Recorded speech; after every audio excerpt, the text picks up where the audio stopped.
Salut les mecs. Alors aujourd'hui, comme promis lors de ma précédente vidéo, on va commencer notre revue de l'intrigue des livres et films Harry Potter chronologiquement, et ainsi soulever toutes les absurdités du scénario, du monde des sorciers et toutes les décisions illogiques de nos personnages préférés et moins préférés, fatalement. Et étant donné qu'il est littéralement impossible pour moi de couvrir convenablement cette film / livre en une seule vidéo, je vais donc diviser mon travail en 4 vidéos, 2 opus par vidéo, je l'ai déjà dit la dernière fois, et vu que ma dernière vidéo était centrée sur les incohérences générales de l'univers d'Harry Potter, aujourd'hui, on va se centrer sur tout ce qui ne va pas sur les 2 premiers livres et films, bien spécifiquement, c'est-à-dire Harry Potter à l'école des sorciers et Harry Potter et la chambre des secrets. Cela dit, je préfère préciser en préambule, et donc avant de commencer mon analyse d'Harry Potter dans cette vidéo, que cette présente vidéo n'a absolument pas pour but de pourrir l'univers de J.K. Rowling, de dire que c'est de la merde ou je ne sais quoi. Au contraire, je l'ai déjà dit lors de ma précédente vidéo justement, l'objectif de ma démarche est davantage de vous faire redécouvrir cette œuvre sous un angle nouveau plutôt qu'autre chose. Aussi, certains éléments que je vais relever au cours de cette vidéo ne sont pas forcément des incohérences à proprement parler, mais davantage des actions stupides faites par des personnages qui peuvent être plus ou moins justifiées, et même si parfois ces actions peuvent être logiques par rapport à la personnalité, bien souvent on se dit mais attends, il est fou ou quoi. Aussi, à chaque fois que je parlerai d'un nouvel élément, je mettrai une petite mention en haut de l'écran pour indiquer si je considère qu'il s'agit d'une incohérence majeure par rapport à l'intrigue, ou alors simplement d'une décision discutable d'un personnage qui pourrait être éventuellement justifié dans un certain contexte. Et vu que certains m'avaient accusé de chipoter dans ma vidéo Incohérence Death Note, je préfère directement faire la distinction. Maintenant, trêve de blablatage, et plongeons-nous, sans plus attendre, à la chasse aux incohérences / moments stupides dans Harry Potter et l'école des sorciers. Commençons par le commencement avec une des premières scènes du film, quand Dumbledore envoie un professeur annoncer à Harry qu'il est un sorcier. Tu es un sorcier, Harry. À ce moment de l'intrigue, Harry est un enfant, il a à peine 11 ans, donc on s'attendrait en toute logique à ce que Dumbledore envoie un professeur compétent ou au moins un adulte mature, diplomate, avec de bonnes compétences sociales, afin d'apprendre la nouvelle à Harry, lui permettant ainsi d'intégrer Poudlard sur de bonnes bases et dans les meilleures conditions. On pourrait même s'attendre à ce que ce professeur remarque que Harry est victime de maltraitance vis-à-vis des Dursley, et dénonce ses abus aux autorités compétentes pour que cela ne se reproduise plus. Mieux encore, Dumbledore aurait même pu lui annoncer la nouvelle lui-même, pour être sûr que ça se passe bien. Au lieu de ça, vous le savez, Dumbledore envoie Hagrid. Hagrid! Bon, ok, un homme un peu simplet, et je suis gentil, qui n'a aucune aptitude sociale, et qui, en plus, n'est même pas vraiment un sorcier. Hagrid ne remarque même pas la maltraitance que la famille Dursley fait endurer à Harry, ou alors s'il le remarque, il n'en fait pas montre, ni le fait qu'ils haïssent les sorciers, et il va même jusqu'à envoyer un sortilège à Dudley pour le punir, qui, même s'il est insupportable, est juste le produit de l'éducation de ses parents, c'est-à-dire Vernon et Pétunia. Ce qui va forcément empirer les tensions entre Harry et les Dursley, ce qui est un peu bête, j'ai envie de dire, mais bon, là on parle de Hagrid, fallait pas en demander trop. Et vu qu'on est en train de parler des énormes conneries de Dumbledore, et croyez-moi, il y en a pas mal, autant continuer sur cette lancée. Donc là, on arrive à quelque chose, à mes yeux, que l'on peut qualifier d'incohérence majeure. Donc, plus tard dans le film / livre, alors que notre trio fraîchement formé, c'est-à-dire Harry, Ron et Hermione, arrive à Poudlard, Dumbledore apprend que quelqu'un essaie de voler la pierre philosophale. La pierre philosophale, artefact magique, permettant de produire une potion d'immortalité. À ce moment-là, il devrait en toute logique recruter d'anciens membres de l'Ordre du Phénix pour la protéger, que ce soit Lupin ou même les autres, l'entourer de sortilèges qui empêcheraient les mauvaises personnes de s'en approcher, et donc la cacher dans un endroit secret, que seuls ces quelques membres soient au courant de sa localisation. Surtout quand on sait que les présumés voleurs sont assez compétents pour presque réussir à cambrioler Gringotts, et qu'en plus, il y a une forte possibilité que ce soit lié à Voldemort, qui apparemment n'est pas mort. Même un sortilège de Fidelitas aurait suffi à régler le problème, et c'est pas comme s'il n'y avait pas des gens compétents pour le réaliser. Mais au lieu de faire ça, Dumbledore fait le choix extrêmement discutable, de compter aveuglément sur Hagrid. Hagrid! J'ai pas envie de passer la vidéo à bâcher Hagrid, mais bon, j'ai envie de dire voilà quoi. Qui n'est donc pas le plus compétent des sorciers existants, loin de là, pour protéger la pierre philosophale, et Hagrid décide en plus de mettre en place des puzzles au lieu de vraie sécurité, des puzzles, des épreuves, ce que vous voulez, voilà. Résultat, bien que certains puzzles / épreuves, c'est-à-dire touffus, ou enfin vous les connaissez, fussent bien pensés, il faut dire que d'autres professeurs dont Rogue ont participé à la préparation de ces épreuves, même si on voit pas vraiment l'épreuve de Rogue dans le film, en tout cas dans les livres, l'épreuve des potions est peut-être la meilleure épreuve. Bon, j'ai envie de dire Rogue, c'est Rogue. Bon, malgré ça, il faut quand même le souligner, des premières années, donc des petits sorciers de 11 ans, ont quand même réussi à toutes les résoudre. Ça la fout un peu mal. Je veux dire, voilà, des premières années, des gamins de 11 ans, Alors même que ces épreuves / puzzles sont quand même censées stopper un sorcier contrôlé par Voldemort. Et s'il n'y avait pas eu le dernier sortilège lancé sur le miroir du Riséd, eh bien, on aurait été en droit de se demander si Dumbledore ne souhaitait pas inconsciemment le retour de Voldemort, tellement la sécurité autour de la pierre philosophale est tout simplement ridicule. Ce qui ne serait pas impossible d'ailleurs, quand on sait que Harry lui-même soupçonne à un moment que Dumbledore voulait en fait le pousser à confronter Voldemort. J'ai envie de dire, ça la fout un peu mal encore une fois. D'ailleurs, faudrait aussi se demander pourquoi garder la pierre philosophale dans l'école, en fait. On pourrait répondre à cette question. Je veux dire, Dumbledore aurait pu transplaner n'importe où sur la Terre et cacher donc la pierre littéralement n'importe où sur la planète. Mais non, il décide de la garder dans une école remplie d'enfants. Et donc, pour la 3e fois d'affilée, ça la fout mal. Alors certes, c'est l'un des lieux les plus protégés du monde des sorciers, mais en la gardant à Poudlard, Dumbledore met aussi en danger des centaines d'élèves qui risquent de se retrouver, malgré eux, au milieu d'un conflit armé. Armé de baguettes, mais armé quand même. Surtout qu'il interdit formellement aux élèves de se rendre dans le couloir du 3e étage en début d'année, et on sait tous que les enfants adorent braver les interdits. Voilà, c'est triste, mais c'est comme ça. Bon, alors, cette majeure incohérence mise de côté, on va quand même continuer avec le moment où notre trio, c'est-à-dire Harry, Ron, Hermione, fait face à leur tout premier adversaire sérieux de l'histoire, c'est-à-dire le troll des montagnes. Alors, un troll donc débarque, je crois, durant la période d'Halloween, dans les toilettes des filles, après qu'Hermione s'y soit réfugiée, à la suite d'une insulte de Ron à son encontre. Les deux compères Ron et Harry se rendent rapidement compte de la disparition d'Hermione, alors que les Gryffondors sont rassemblés après l'alerte, et qu'elle doit sûrement être toute seule, donc ne pas avoir entendu l'alerte. On s'attendrait à ce que les deux garçons informent immédiatement leur professeur, c'est-à-dire McGonagall ou autre, qu'Hermione soit dans les toilettes. Même si c'est gênant d'expliquer que c'est quand même à cause d'eux qu'elle s'y cache, ce n'est pas comme s'ils risquaient l'expulsion de Poudlard à cause de quelques moqueries, et au pire, ils auraient pu prétendre qu'il la taquinait simplement, qu'elle s'est vexée pour rien. J'ai envie de dire, à ce niveau-là, c'est quand même leur parole contre la sienne. Et même s'ils risquent une punition, Harry et Ron sont quand même normalement assez intelligents et justes dans leur tête pour arriver à la conclusion qu'il vaut mieux récolter une petite punition pour avoir fait pleurer une fille plutôt que de la laisser potentiellement se faire ouvrir le crâne à coups de massue par un troll. Et tout ça par leur faute, j'ai envie de dire. Mais non, nos deux amis préfèrent y aller seuls en prenant le risque de se faire choper par leur professeur, et d'ailleurs ça aussi c'est équivalent à une grosse punition, et de se faire ainsi exploser le crâne par le dit troll s'il tombe dessus. Bon, par chance, après une bataille un peu chaotique, au cours de laquelle les deux garçons Oh putain, je suis dans la merde là. Oh arrivent encore à oublier qu'Hermione est dans les toilettes, et qu'ils essayent d'enfermer le troll dedans, bref, ils arrivent finalement à se défaire de leur adversaire. Et directement après cette mésaventure, Hermione est questionnée par McGonagall qui lui demande ce qu'elle faisait toute seule. Et étant donné qu'elles se sont redevables envers Ron et Harry, qui lui ont sauvé la vie, on le rappelle, Hermione décide de les couvrir. On s'attendrait au minimum à ce que Hermione avoue au moins qu'elle était dans les toilettes pour pleurer. Au pire, elle pourrait mentir et dire qu'elle était contrariée d'avoir obtenu un 99 sur 100 au lieu d'un 100% dans un examen ou peu importe, quelque chose qui collerait à son personnage. Quand on connaît sa réputation de mademoiselle je sais tout, personne ne remettrait en cause cette version, et les quelques élèves qui l'ont vu partir en courant et en pleurant n'auraient rien pour contrer ses dires. Au lieu de ça, elle place le blâme sur elle-même en disant qu'elle se sentait capable de vaincre le troll à elle toute seule. Alors déjà, la stupidité de ses décisions ne colle pas du tout à son personnage, voilà. Mais en plus, elle a aussi la réputation de respecter scrupuleusement le règlement, ce qui fait que McGonagall est forcément super déçue de son élève préféré. Mais j'hallucine, j'ai honte là. Le pire, c'est qu'au final, même si grâce à ça le trio devient ami, McGonagall retire 5 points à Gryffondor à cause d'Hermione, et en donne quand même 5, je dirais même 10 à Harry et Ron pour leur bravoure, même si, elle pense qu'ils ont survécu par pure chance, et j'ai envie de dire, elle a pas tort. Ensuite, je pense qu'il est quand même temps de parler de Voldemort, et donc de notre deuxième énorme incohérence, en tout cas à mes yeux. Alors parlons de Voldemort et du fait qu'il possède le corps du professeur Quirrell pour voler incognito la pierre philosophale et tuer Harry dans la foulée. Et donc du problème de cohérence énorme que ça pose. Donc quel est ce problème de cohérence, vous allez me demander? Le problème, tout simplement, que Harry soit toujours vivant à la fin du livre, par exemple, je sais pas.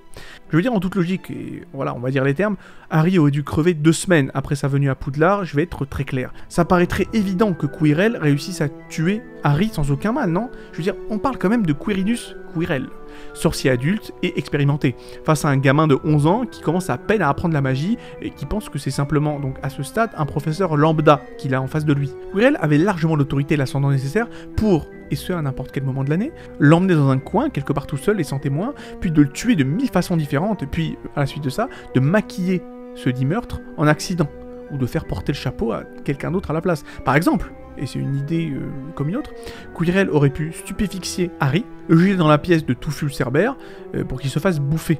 par ce gros clébard, ce qui aurait fait d'une pierre 3 coups. Tuer Harry en le faisant passer pour un malheureux accident, ridiculiser politiquement Dumbledore en criant partout que le garçon qui a survécu est mort finalement à Poudlard à cause d'une mesure de sécurité de l'école elle-même, et forcer ainsi Dumbledore ou le ministère de la Magie à dégager Touffu de l'école puisqu'il serait trop dangereux pour les élèves, et retirant par la même occasion un des obstacles se tenant entre Quirrell mort, enfin bref, la fusion Gogeta entre Quirrell et Voldemort, et la pierre philosophale. Mais au lieu de ça, et bon, on le déplore, parce qu'apparemment Quirrell est un crétin fini, bon, il décide de saboter le ballet de Harry, pour essayer de le tuer en public lors d'un match de Quidditch.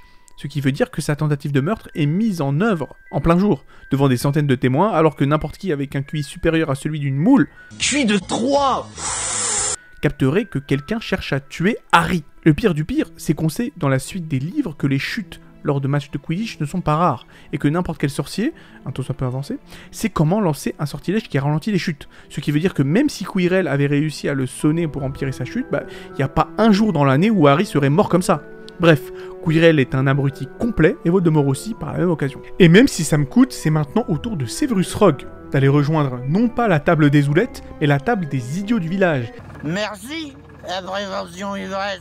Car sa réaction lorsqu'il découvre que Quirrell a laissé le troll pénétrer dans l'enceinte de Poudlard pendant le festin d'Halloween, et qu'il est après la pierre philosophale, n'a strictement aucun sens. Alors, Severus va le confronter certes, mais il se fait niaquer, c'est-à-dire bouffé, quasiment, becté, gravement par Touffu. Touffu qui est évidemment l'animal, le petit animal tout mignon de compagnie d'Hagrid, évidemment, on parle du cerbère à 3 têtes, du chat à 3 têtes, qui n'est pas si mignon finalement. Et bon, j'ai envie de dire jusque-là, rien d'anormal. Par la suite, la logique aurait voulu que Severus aille se faire soigner chez Madame Pomme Fraîche, puisqu'elle peut soigner à peu près n'importe quelle blessure, des membres cassés au traumatisme crânien, en passant par carrément faire repousser des os. On se rappellera de ça évidemment quand on parlera tout à l'heure de la chambre des secrets. Bref, une morsure de chien, fût-il à 3 têtes, à côté de tout ça, c'est rien. Et bon, après ça, on s'attendrait également à ce que Severus aille, par la suite, prévenir les autres professeurs, ou au moins Dumbledore, de ce qui s'est passé, et surtout que Quirrell est ultra suspect. Dumbledore aurait pu alors le suspendre, et les autres professeurs auraient pu ensuite renforcer la sécurité autour de la pierre philosophale. Mais non, Rogue ne fait rien de cela, ni dans le livre, ni dans le film. Dans le livre, il va juste demander de l'aide à Rusard, voilà, bon. Ce que Harry d'ailleurs surprend, bon. Et dans le film, il boite tout simplement en souhaitant à Harry bonne chance pour le match de Quidditch. Donc résultat, Dumbledore est le seul du corps professoral à soupçonner et à faire attention à Quirrell. Et notre trio préféré est convaincu que c'est en fait Rogue qui veut voler la pierre philosophale alors que pas du tout au final. J'ai envie de dire, bien ouais, Servilus, comme dirait James Potter. Et donc, en parlant des Serpentards, Malfoy, je le crains fort, ne brille pas non plus par ses décisions éclairées. Surtout lorsqu'il apprend qu'Harry est en train de ramener clandestinement un bébé dragon dans la tour d'astronomie à minuit, et qu'il élabore un plan afin qu'il se fasse prendre la main dans le sac. On s'attendrait quand même à ce que Drago aille le dénoncer à nouveau à Rusard, ou qu'il aille le dénoncer à d'autres professeurs comme Rogue, par exemple, puisque c'est quand même le directeur de la maison de Serpentard. Et qu'ils haïssent tous les deux, soit dit en passant, Harry Potter. À la place, vu que Malfoy est extrêmement stupide, Malfoy se cache et attend Harry à l'entrée de la tour d'astronomie en sachant que ça ne sert à rien, puisqu'il ne peut le dénoncer à personne et qu'il risque lui-même de se faire prendre à traîner en dehors du château pendant le couvre-feu. Et c'est exactement ce qui arrive, puisqu'il se fait choper par McGonagall qu'il punit, parce qu'il est hors de son dortoir, en pleine nuit. Et on dit effectivement que les Serpentards sont censés être rusés, mais pour l'instant, ils ont surtout l'air d'être cons. Excusez-moi du peu. Et autre réaction catastrophique, et qui, je le crains fort encore une fois, est dénuée de toute espèce de logique, c'est quand même la scène dans laquelle le trio va prévenir McGonagall, c'est-à-dire juste avant le dernier acte, de leurs soupçons à propos de quelqu'un qui chercherait à voler la pierre philosophale. Harry qui, d'ailleurs, accuse le professeur Rogue. McGonagall aurait dû immédiatement, s'il avait été intelligente, les traîner dans son bureau et leur demander ce qu'ils savent exactement de la pierre philosophale et surtout comment. Je veux dire, même si elle pense que leur histoire est complètement abracadabrante et qu'elle ne tient pas debout, je veux dire, quand des enfants de 11 ans sont au courant de l'existence même du secret que vous êtes censé garder, a fortiori lorsque c'est une affaire de vie ou de mort, il est évident qu'il y a un problème de fuite d'informations quelque part, et qu'il faudrait peut-être voir comment se fait que ces 3 petits chenapans connaissent l'existence de la pierre philosophale. Et si elle les avait interrogés là-dessus, McGonagall aurait alors su qu'Hagrid a lâché des informations cruciales auprès des enfants, mais aussi d'autres personnes inconnues. Elle aurait aussi pu les rassurer sur le fait qu'ils prendraient alors des mesures drastiques concernant la sécurité de la pierre philosophale, ce qui aurait alors dissuadé, on l'espère, le trio de se débrouiller à nouveau tout seul, comme avec le troll. Au lieu de ça, McGonagall refuse de croire que la pierre est en danger, et congédie le trio, en les menaçant de, en plus, les punir.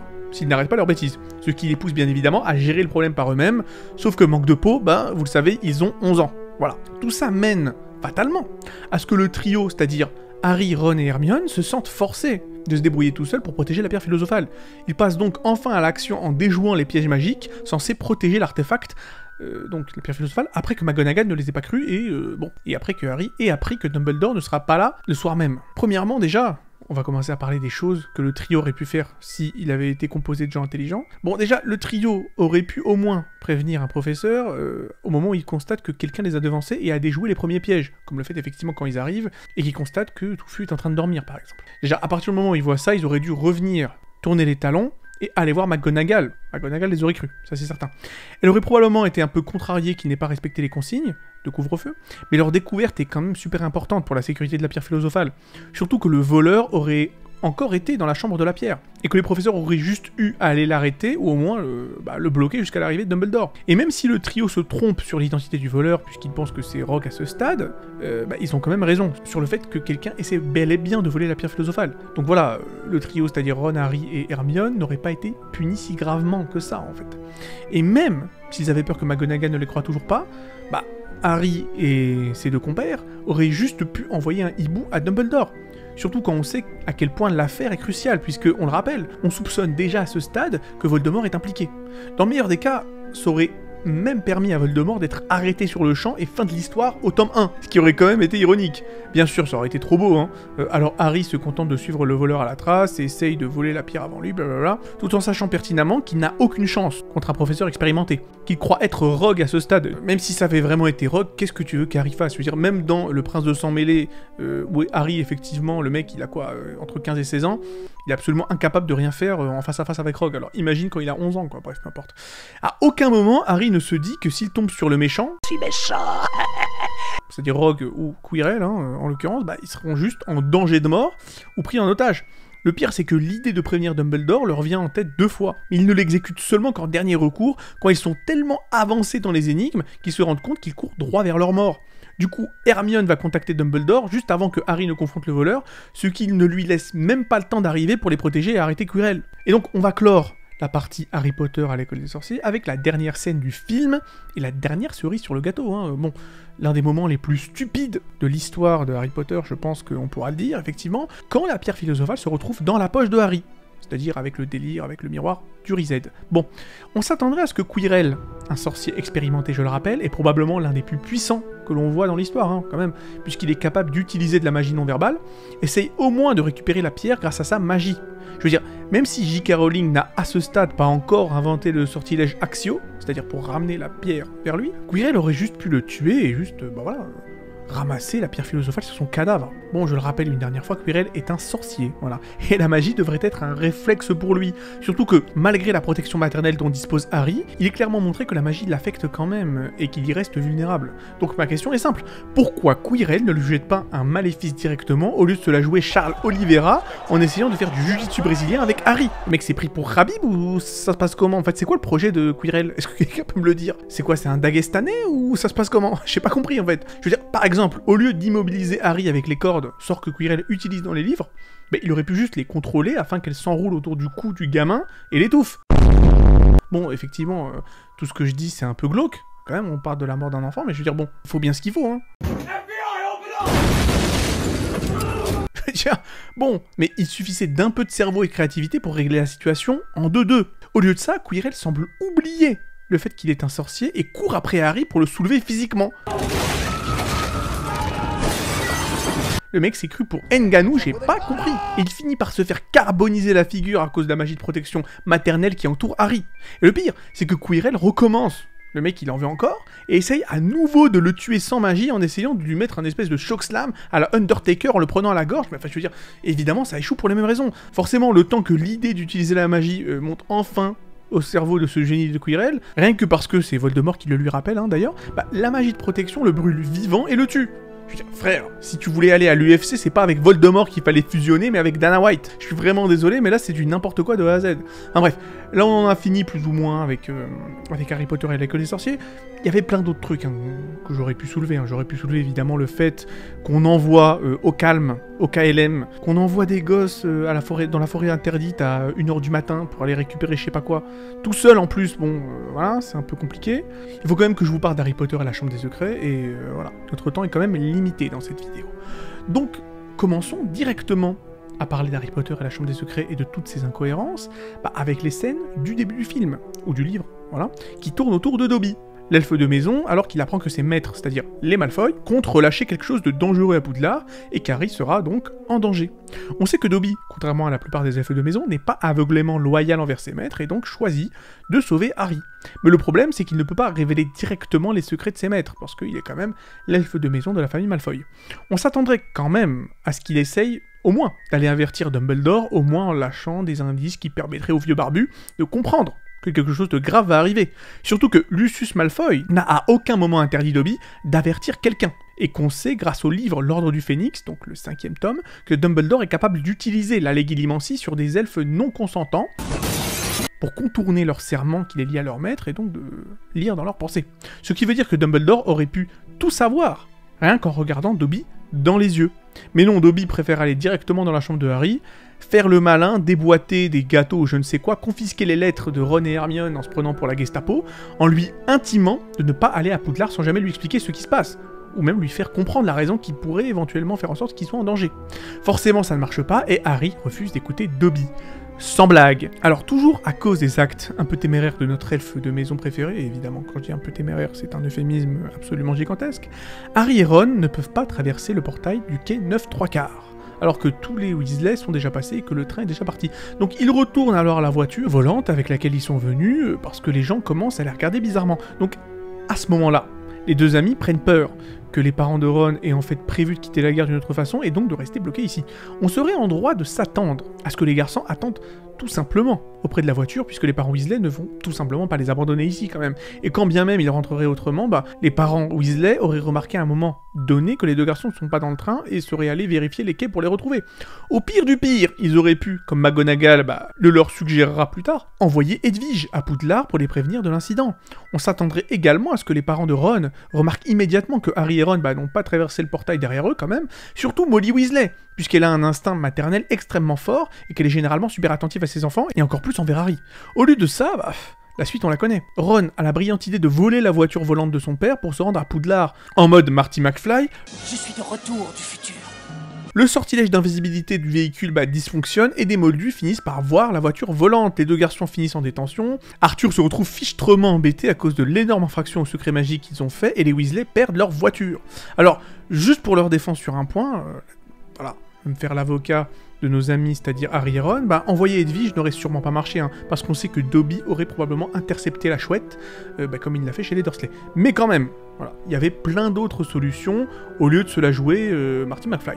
Bon, parlons maintenant du journal intime en lui-même. Alors le journal intime, évidemment, je parle du journal intime de Tom Jeu du sort, le premier Horcrux de Voldemort, qui est quand même, et vous le savez, le cœur de l'intrigue de ce deuxième opus. Donc Voldemort, par le passé, a donné cet Horcrux à Lucius Malfoy, afin qu'il puisse réouvrir la Chambre des Secrets en son temps. Bon, Voldemort aurait pu au moins le prévenir que l'objet a plus de valeur que la vie de Lucius lui-même, et Voldemort, on va l'appeler Tom, allez. Et le petit Tommy aurait pu dire à Lucius Malfoy de pas faire n'importe quoi, de ne pas se la jouer solo, et surtout de ne pas filer quand même un Horcrux à une gamine de 11 ans. Donc sans surprise, Lucius exécute un plan un peu foireux, le plan échoue évidemment, et Voldemort perd un Horcrux, donc une partie de son âme dans l'opération. C'est quand même une sacrée défaite. Donc, je le répète, les Serpentards sont décidément bien des abrutis. Ou alors c'est juste les Malfoy, faut voir. Ensuite, il y a quand même un énorme souci de cohérence sur l'histoire avec les Mandragores. Rappelez-vous, les Mandragores servent à préparer une potion capable de guérir la pétrification, évidemment, parce que tout au long de Harry Potter et la Chambre des Secrets, il y a pas mal de gens qui se font pétrifier. Voilà. Et donc, pour sauver ces gens de la pétrification, il faut leur faire boire une certaine potion qui ne peut être concoctée qu'à partir de Mandragore. Donc, on s'attendrait à ce que l'école, c'est-à-dire Poudlard, essaye d'acheter le filtre à l'extérieur de l'école, c'est-à-dire le filtre de Mandragore à l'extérieur de l'école, à travers toutes les sources et les moyens possibles, voire à travers tout le pays, même le monde, pour guérir les élèves de Poudlard dans les plus brefs délais, et ainsi, si c'est possible, faire des réserves. Je veux dire, surtout qu'en guérissant les victimes, celles-ci auraient pu identifier la personne qui les a attaquées. Mais puisque ça aurait été trop facile, alors voilà. Dumbledore et Poudlard, l'école qui dirige, hein, bien malheureusement, décident plutôt de fabriquer leur propre filtre et de compter seulement sur leur propre réserve de mandragore, qu'ils font pousser eux-mêmes, ce qui est un problème, puisque leur plan de mandragore met quasiment toute l'année scolaire à arriver à maturité. Résultat, le monstre continue d'attaquer les élèves toute l'année durant, et ils sont juste chanceux que personne ne soit mort en fait. Et d'ailleurs, je tiens à terminer cette petite parenthèse mandragoresque, avec une petite pensée aux élèves de Poudlard qui ont raté toute leur année scolaire à cause de ça. On pense fort à vous les frérots, parce que là, clairement, vous êtes fait carotte. Hein. Les parents qui ont payé je ne sais combien, des milliers des cents, pour l'année scolaire de leur enfant alors qu'ils ont passé, leur année sur une civière en mode pétrifié, ouais. Passons ensuite au personnage de Lockhart. On le sait, cet homme est une immense fraude. Et c'est également mon deuxième personnage préféré de l'univers d'Harry Potter, soit dit en passant. Donc c'est un menteur et c'est un pharisien, comme dirait un certain Henry, qui utilise le seul sortilège qu'il maîtrise réellement, c'est-à-dire effacer les mémoires des gens, pour voler tout le crédit des accomplissements d'autres sorciers en se faisant passer pour un seigneur Sith, alors qu'il est lui-même éclaté dans toutes les autres formes de magie. Lockhart ne maîtrise qu'un seul sortilège, c'est-à-dire oubliette, évidemment, sortilège d'amnésie. Bon, on s'attendrait, alors que lorsque Dumbledore lui propose un poste de professeur en sachant qu'il est une fraude, Lockhart refuse l'offre, parce qu'il est évident qu'à un moment donné, au cours de l'année, son inaptitude et son incompétence seront révélées au grand jour. Lockhart a quand même une réputation à tenir, ne serait-ce que pour le bien des ventes de ses bouquins. Et accepter le poste de professeur est la meilleure manière de la détruire, cette réputation. Sauf qu'au lieu de refuser, Lockhart accepte en surchérissant qu'il est le meilleur, qu'il maîtrise absolument tous les sortilèges comme un méga chat, blablabla. Par la suite, on verra encore son incompétence quand il fait disparaître les os du bras droit d'Harry. À ce moment-là, c'est clair pour tous ceux qui ont vu ça qu'il est incompétent. Mais on l'envoie quand même à la recherche de la chambre après que Ginny ait disparu. Pour le lol, j'imagine. Bon, c'est un peu irresponsable quand même.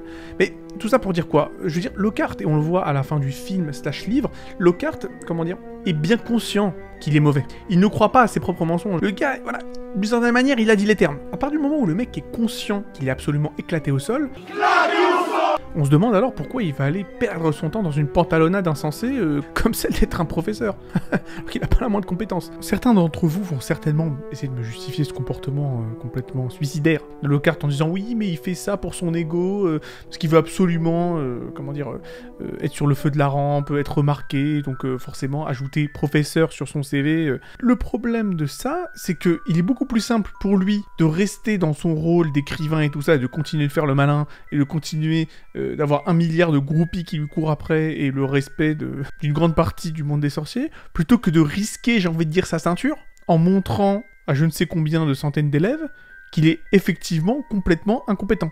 Donc voilà, je veux dire, ok, c'est bien d'avoir un peu d'ego, mais c'est aussi bien d'avoir un peu d'intelligence. Voilà. Et Lockhart, même si effectivement il est montré bien souvent comme étant un mec un peu écervelé, j'ose imaginer que si effectivement il est assez malin pour prendre de revers et arriver effectivement à battre entre guillemets des sorciers super compétents, en tout cas à réussir à leur mettre un petit sortilège d'amnésie, j'ose espérer qu'il est assez intelligent pour comprendre que d'aller à Poudlard, c'est un peu la fin de sa carrière. Enfin bref. Donc on arrive maintenant au pic du film, du livre, en tout cas de l'intrigue de Harry Potter, la Chambre des Secrets, au moment où, j'en ai déjà parlé, Harry et Ron découvrent que le monstre dans la Chambre des Secrets est en fait un basilic, que Ginny y est détenue, et que Lockhart est une énorme escroquerie.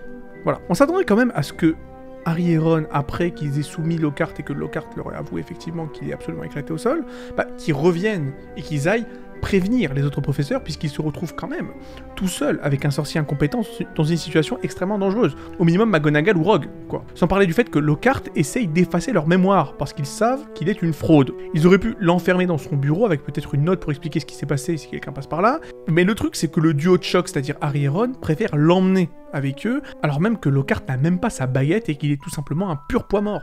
Forcément, c'est la pire idée qu'ils auraient pu avoir, puisque du coup, la carotte à visage humain, j'ai nommé Lockhart, finit par abandonner sa quête de secourir Ginny et essaye une fois encore d'effacer les souvenirs des deux garçons pour que sa réputation soit sauve. La seule chose qui les sauve, justement, c'est qu'il utilise la baguette cassée de Ron et que son sortilège se retourne contre lui. Après, même si Lockhart ne s'était pas retourné contre Harry et Ron, de toutes les manières, il aurait servi à rien contre le basilic. Donc j'ai envie de dire, on se pose la question, pourquoi Harry et Ron ont ramené Lockhart avec eux? Voilà. Ramène Rogue, mec, hein. Ça aurait été bien mieux. Enfin bref. Et juste avant de parler de la toute fin du film, et du livre évidemment, on va quand même parler juste rapidement du fantôme de Mimi Géniard. Alors donc, Mimi Géniard, c'est effectivement la seule victime, il y a 50 ans, du basilic. Voilà. Victime qui a été mise sur le dos de ce pauvre Hagrid. Donc, après sa mort, elle revient en fantôme pour hanter Olive Hornby, et va jusqu'à ruiner son mariage, ce qui poussera le ministère à la confiner entre les murs de Poudlard. Mimi finit ainsi par errer dans les toilettes dans lesquelles elle a trouvé la mort. Donc là on arrive au comble de l'idiotie.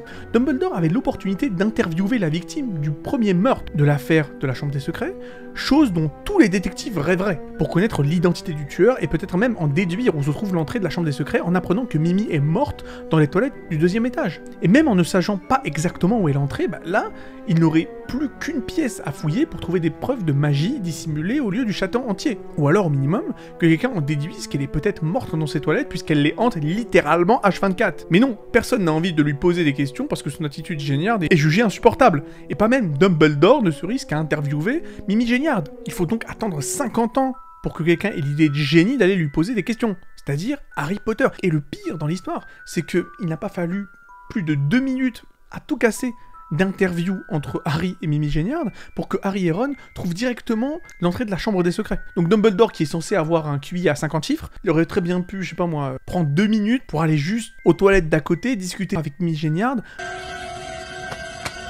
pour essayer de voir un peu où se trouve l'entrée de la porte des secrets. Et donc on va finir la vidéo avec la scène de fin, qui n'a absolument aucun sens. Alors, on va tout vous remettre dans le contexte.